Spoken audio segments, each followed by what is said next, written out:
Hey, you're in the mix with a vibrant mix with Tasha, Tamiko, and Fred here at TLC Talk Radio. Wow. This is our first broadcast from our private studio. We'll say that. We have a friend of the show, a friend of mine, personal friend of mine, Mr. Wendell Hutson, who's a 24-year veteran of journalism. He's a reporter and has reported for a variety of publications. Welcome, Wendell. Thank you. Thank you for having me. Happy to be here. We're so glad to have you. And, we just wanted an extra voice because sometimes we can get on and we can vent and we can talk about whatever. But the latest story that hit home for us as a show was the Department of Justice report on the Chicago Police Department. And I went to a call to action meeting at Operation Push this past Wednesday that you actually informed me about. And I was pleased to, get a summation of information. Sometimes you get so busy, you don't have an opportunity to, read everything, hear everything, listen to every news report because, of course, you want to get your information from a variety of sources. So I said, well, let me call my resident expert friend who just happened to be working on a story. Tell us a little bit about what that report says. So it's a 164-page report. It comes after a year-long investigation by the U.S. Department of Justice looking into the practices of the Chicago Police Department. And what it found in general, as far as its conclusion, is that, one, the training that takes place at the Chicago Police Academy is not only poor, according to the report, but it's also the methods and the teachings are outdated. They cited that when they was at the academy, they had recruits looking at a video of when to, if it was dealing with excessive force, but the video was made 35 years ago. Wow. So that's the type of things that, they say was going on at the academy.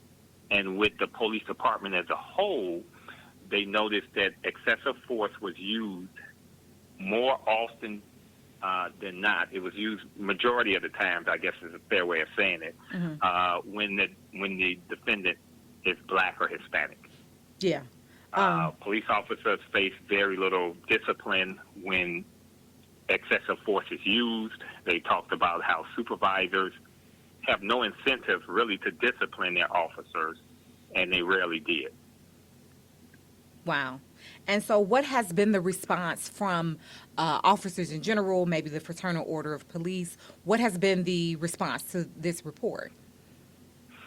So Mayor Emanuel, as well as Chicago Police Superintendent Eddie Johnson, the day that this report was announced last week, they both agreed with a lot of the findings in the report, particularly with the outdated training at the police academy.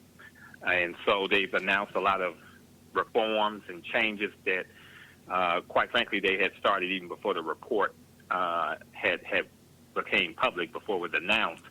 But they agreed overall with the majority of the report in that there needs to be better oversight with officers when it comes to excessive force, when it comes to use of deadly force, that they have not been doing a good job of really managing it. So they didn't hide away from it. They didn't deny it, which I thought was good on their part, to just come forward and say, hey, look, there's a problem with this. The mayor also says there's a code of silence that, we've heard about for decades within the police department. So those are some of the challenges that he and Superintendent Johnson said that they're going to be trying to address. Okay. At the call to action, Attorney Andre Grant of the Cook County Bar Association said, for years we've been telling you that the police have been beating the hell out of us. This is not a new declaration. What do you think is going to be different, or will there be a difference? Because, again, this is not the first time that something like this has come out. There was a federal court order back in 1972, pre-me, right? And that was started by the African American Police League, and that hasn't necessarily been enforced, according to retired police officer Richard Wooten, who's the CEO of Gathering Point Community Council. He talks about the struggles that even black officers or Latino officers face. Do you think, Wendell, that something will be different with this Department of Justice report? Yes and no. Okay. I think what will change, and that's the focus of a story that I'm currently working on, is with the police academy. Okay. I do think that they are in the midst of trying to get more updated information to use at the academy, new methods. I know one of the things that they're doing, I actually spoke with Superintendent Johnson earlier today, is that they have sent police academy trainers to New York and Los Angeles to observe how they do their training there. And he talked about how, those police departments have been successful with their training, and so they sent them there to, get some feedback and to hopefully come back and do some changes. He talked about how, this outdated video that they have been using for years is now gone, that they're now in the process of working on putting something new together as far as videos that deal with excessive force. Mm-hmm. He talked about how they are going to involve community feedback in the training at the academy. So one of the things that's challenging is that you send officers to neighborhoods they've never been. Yes. And so they don't know how to interact with the people in that neighborhood.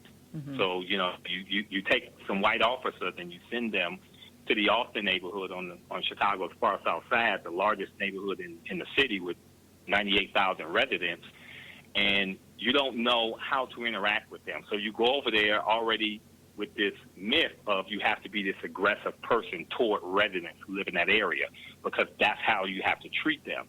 So he talked about how for years that's been actually going on at the academy, and he said he's looking to change that they're going to be doing some sort of cultural course there where they're going to be teaching officers how to deal with different neighborhoods, from Hispanic to blacks, and they're going to bring in community leaders to also talk to them about that.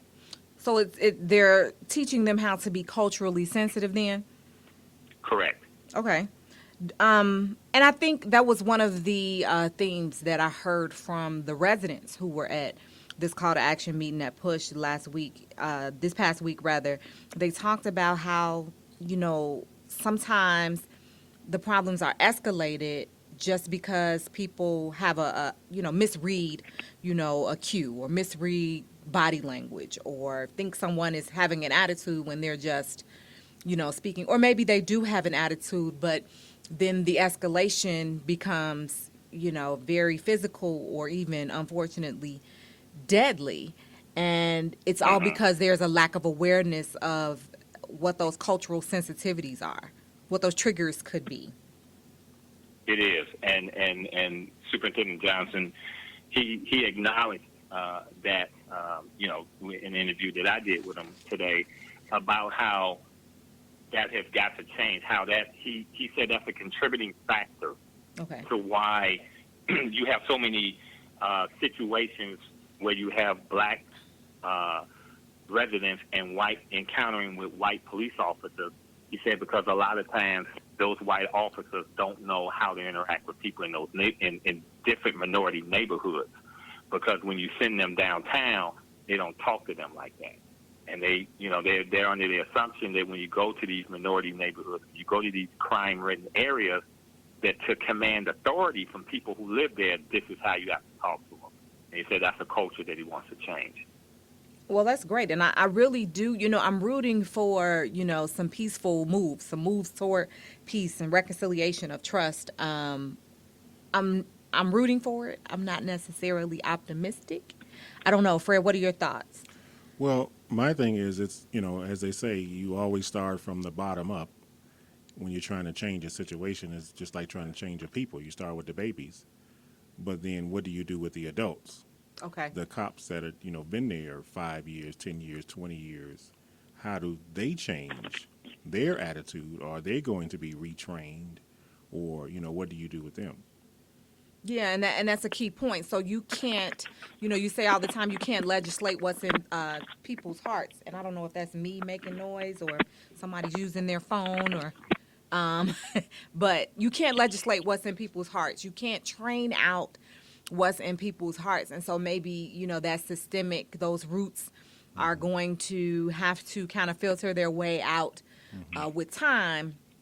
But in the interim, that can still set up a neighborhood, set up an encounter that becomes dangerous, if not deadly. Right. So, And I think it's good if you put the word out there that something's being done, and people can start to see that and can see, okay, we're trying, we understand we have an issue, we've been told that, and we're working on it. We're not trying to deny it. We're not trying to say we don't have the issue or whatever's going on, but we're trying to correct it. And I think people can go with that if they can see it. yes, so I'm hoping that, like I said, there's a positive response on both sides. But if you should never read the comments in a story. But if you read, social media comments or just publication comments that are online, it's amazing to me how many people feel like, well, basically you all are making this up. It's not as bad as it seems, when it's true. Richard Wooten has spoken before, and I've heard him talk about just how he's been mistreated before it's realized that he's an off-duty officer. Now, he's retired now, but when he was an officer, being off duty with his son, being pulled over, knowing that he was pulled over wrongfully, and so the cop who did it recognized, okay, this could bite me in the butt. And so then he went to file preemptively. He went to file a report against him to say that he was belligerent and out of control and ridiculous, to kind of try to, I'll Save tell his on you butt. first. Right. Except he's a minister, and so nobody believed what he was saying because, again, he didn't know. Right. So that goes back to the whole, well, you can't legislate what's in people's hearts, but you can make the change. Do you ever think there will be moves toward punishing these people who are blatantly in violation of policies? I know that it's systemic, but I think a lot of people have said in a variety of settings, then maybe, it's time to make some examples out of people, not for the sake of making examples, but for the sake of, starting the shift. I think that with the new Cook County State's Attorney that we now have, and I think she's already has shown that, she's not going to be one to just sit back and let something drag, and then once a lot of public scrutiny comes, then you want to charge an officer. Right.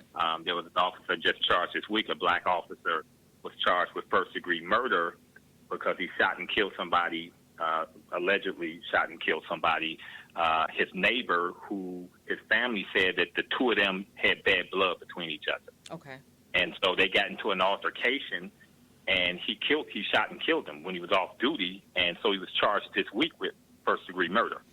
Now, I guess the flip side of that is you charge this officer with first-degree murder, but he's out with no bail.